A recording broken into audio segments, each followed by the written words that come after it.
Assalamualaikum warahmatullahi wabarakatuh. Baiklah, kita akan mulai pembelajaran hari ini. Kita akan mulai pembelajaran hari ini tentang materi taharah, najis, dan hadas.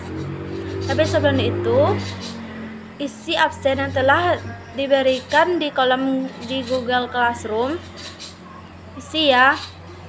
Kemudian Ibu akan menyampaikan tujuan pembelajaran kita hari ini. Tujuan pembelajaran kita yaitu dapat memahami taharah, najis, dan hadas beserta pembagiannya.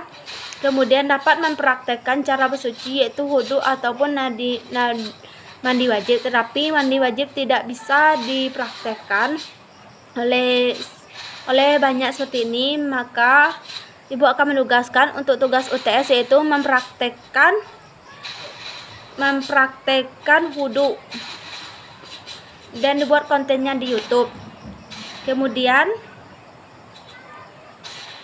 garis besar materi kita hari ini yaitu taharah, najis, dan hadas. Dan langkah pembelajaran kita yaitu melihat video pembelajaran yang telah Ibu berikan nanti ya. Kemudian mendiskusikan atau mempresentasikan. Kemudian kesimpulan dari Ibu. Kemudian tugas yang nanti akan diberikan setelah selesai materi kita. Selanjutnya, silakan disimak video yang telah Ibu siapkan selama 2 menit.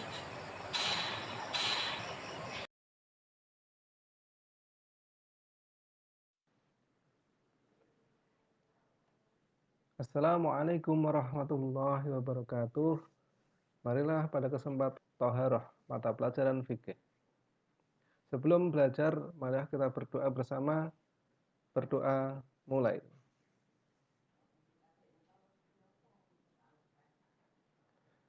Pembahasan yang pertama adalah tentang pengertian Taharah. Taharah dibagi menjadi dua, atau pengertiannya dibagi menjadi dua. Yang pertama menurut bahasa artinya bersuci. Kemudian menurut istilah artinya membersihkan diri dari pakaian dan tempat dari najis dan hadas. Surat Al-Baqarah, surat kedua ayat 222. Innallaha yuhibbut tawwabina wa yuhibbul mutatahhirin. Sesungguhnya Allah menyukai orang-orang yang bertaubat dan menyukai orang-orang yang mensucikan diri. Jadi pengertian taharah itu berkaitan dengan surat Al-Baqarah, surat kedua ayat 222.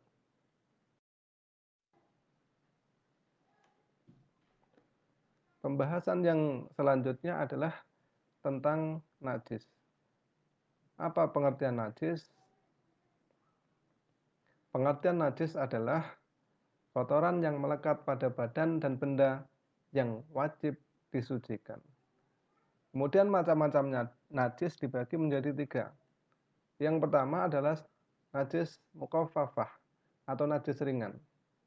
Kemudian yang kedua najis mutawasithah atau najis sedang. Kemudian yang ketiga najis mughalathah atau najis besar atau berat.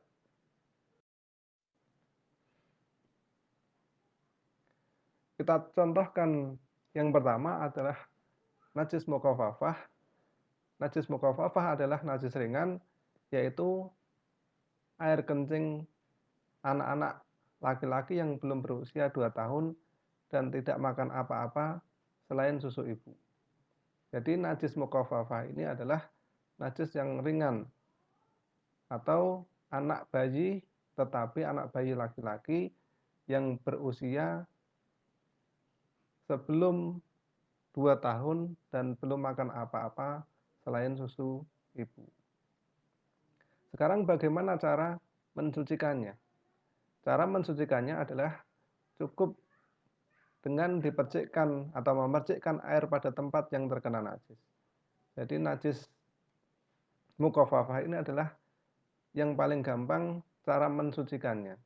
Karena cukup memercikkan dengan air pada tempat yang terkena najis.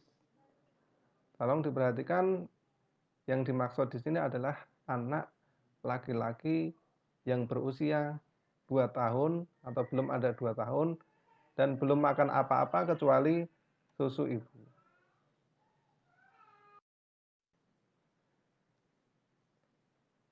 Pembahasan berikutnya adalah tentang najis mutawasitoh. Najis mutawasitoh adalah najis sedang yang contoh-contohnya adalah darah, nanah, atau kotoran kita pada waktu BAB atau buang air besar, kemudian muntah, arak, dan bangkai. Ini termasuk golongan sedang, tetapi wajib untuk dihilangkan bau atau bau, rasa, dan warnanya. Karena darah itu warna hitam, nanah itu warna putih, kemudian kotoran kita berwarna kuning, muntah, kemudian arak, dan bangkai. Bagaimana cara mensucikan najis mutawasitoh? Jadi contoh-contohnya saya contohkan 4, darah, nanah, tai, muntah, arak, dan bangkai. Kemudian cara mensucikannya adalah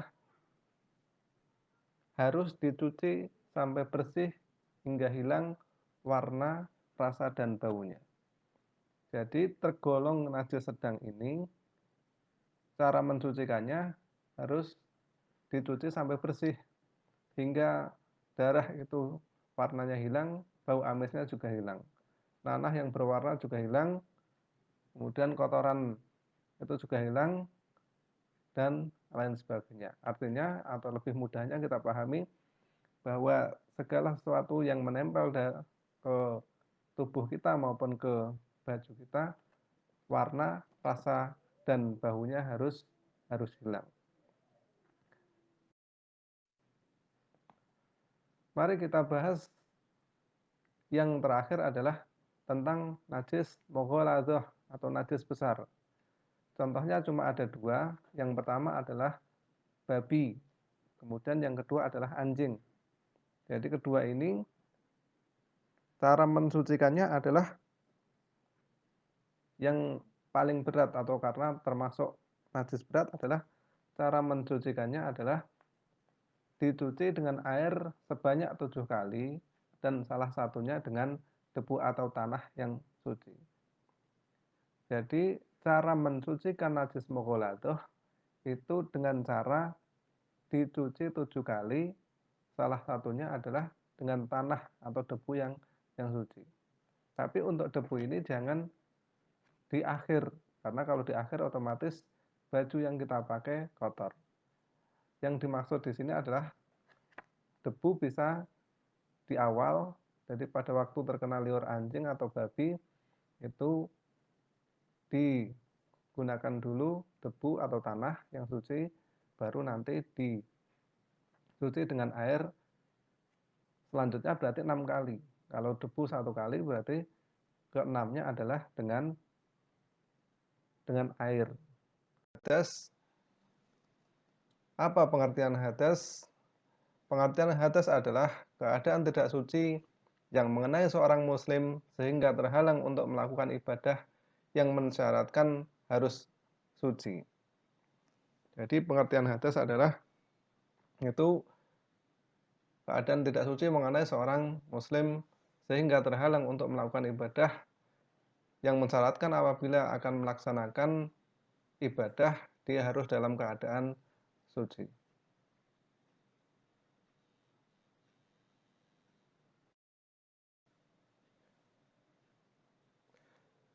Kita bahas yang selanjutnya adalah tentang macam-macam hadas. Hadas ada berapa anak-anak? Siapa yang tahu? Hadas itu ada 2.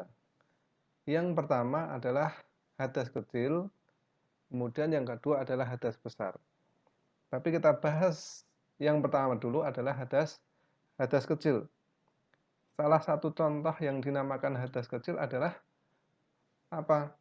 Hadas kecil adalah mengeluarkan sesuatu dari dubur atau anus atau kubul atau kemaluan. Jadi kalau dubur itu yang biasa kita gunakan untuk buang air besar. Kemudian kalau kubul itu kemaluan yang biasa kita gunakan untuk buang air kecil. Jadi kalau kita mengeluarkan atau dari dua lubang itu mengeluarkan sesuatu, maka itu namanya hadas kecil. Nah, bagaimana nanti cara mensucikan? Kita bahas berikutnya. Contoh yang lain adalah menyentuh kemaluan. Jadi pada waktu kita akan melaksanakan sholat, apabila menyentuh kemaluan, yang dimaksud menyentuh kemaluan adalah menyentuh kemaluan tanpa ada lapisan, jadi secara langsung. Maka itu nanti termasuk hadas kecil.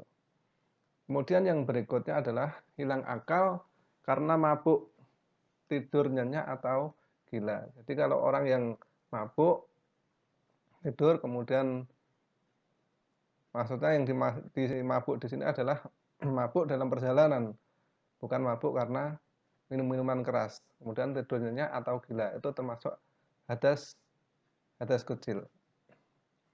Kemudian yang selanjutnya adalah mengeluarkan madhi atau wadhi. Jadi yang dimaksud madhi ini beda dengan mani. Kalau mani itu agak kental, tetapi kalau madhi itu putih, agak cair. Kemudian yang berikutnya, bagaimana kalau kita melakukan Setelah melihat video yang telah Ibu berikan, selanjutnya jawab pertanyaan yang pertama, pengertian wudhu, dan kedua, bagaimana jika seorang berwudhu tetapi kukunya ada cat. Kemudian pengertian taharah dan bagaimana fungsi taharah untuk membersihkan lahiriah atau fisik maupun batiniah hati kita. Dijawab di Google Classroom, dikirim nanti setelah pelajaran kita selesai. Pernah mendengar hadis ataupun kata-kata mengatakan ayat Al-Quran yang mengatakan Allah sangat menyukai orang-orang yang bersuci dan mensucikan diri. Kalau nggak salah itu ayat Al-Quran. Di sini taharah ini berfungsi untuk membersihkan segala hal yang berkaitan dengan kotoran yang berada di tubuh kita ataupun keadaan kita yang kotor atau tidak suci yang menyebabkan tidak bisanya kita melaksanakan suatu ibadah. Selanjutnya Ibu mohon kepada kalian setelah selesai melihat video itu, kalian bisa terbuka lagi pikirannya atau menambah pengalaman tentang bagaimana cara bersuci maupun pembagian najis yang selama ini belum pahami atau belum ada yang menjelaskan tentang materi ini. Kemudian dibaca-baca lagi materi itu agar berguna di kehidupan sehari-hari, karena fikih ini merupakan materi-materi yang berkaitan dengan kehidupan sehari-hari seperti di keluarga, di masyarakat ataupun di lainnya. Baiklah, itulah dari Ibu. Selanjutnya kepada salah satu di antara kalian untuk mempresentasikan materi tentang taharah, najis, dan hadas. Silahkan, siapa yang mau? Baiklah, itulah presentasi yang telah diberikan oleh teman kalian yang ada di Google Classroom. Baiklah, Ibu akan menyimpulkan materi hari ini. Yang pertama, pengertian taharah. Taharah itu kegiatan bersuci dari hadas dan najis sehingga seorang diperbolehkan untuk beribadah. Kemudian muncul pertanyaan, Najis adalah suatu benda yang kotor yang menempel di bagian tubuh atau pakaian kita yang menghalangi melaksanakan ibadah. Najis ini terbagi menjadi 3, yaitu najis mukhaffafah, yaitu najis ringan seperti air seni bayi laki-laki yang berumur 2 tahun atau belum makan makanan. Cara membersihkannya memastikan pada terkena najis tersebut.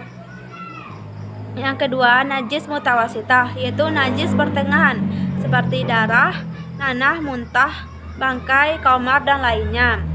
Ketiga, najis mughalazah itu najis yang berasal dari anjing dan babi. Cara membersihkannya itu dengan membersihkan 7 kali dengan air, salah satunya dengan tanah.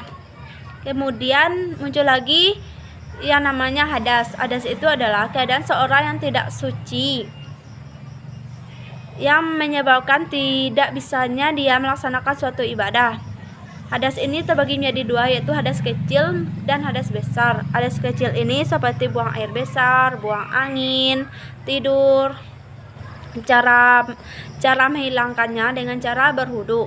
Sedangkan hadas besar seperti mimpi basah, haid, nifas, dan lainnya, cara membersihkannya yaitu dengan mandi wajib. Alat-alat bersuci seperti air. Kalau tidak ada air yang bisa didapatkan, bisa dengan debu atau batu. Air terbagi menjadi 5: air mutlak atau tohir mutahhir, air musyamas, air gairu mutahhir, air mustakmal, dan air mutanajis. Itulah kesimpulan yang dapat saya berikan. Semoga apa yang telah Ibu jelaskan bisa terima dan dipahami dengan baik. Selanjutnya, Ibu akan memberikan tugas buku paket halaman 113. Uji kompetensi dan esai tolong dikerjakan, dikumpulkan minggu besok, dan baca juga materi tentang sholat jamaah yang akan kita bahas di minggu depan. Bu akhiri dengan alhamdulillahirabbil alamin. Assalamualaikum warahmatullahi wabarakatuh.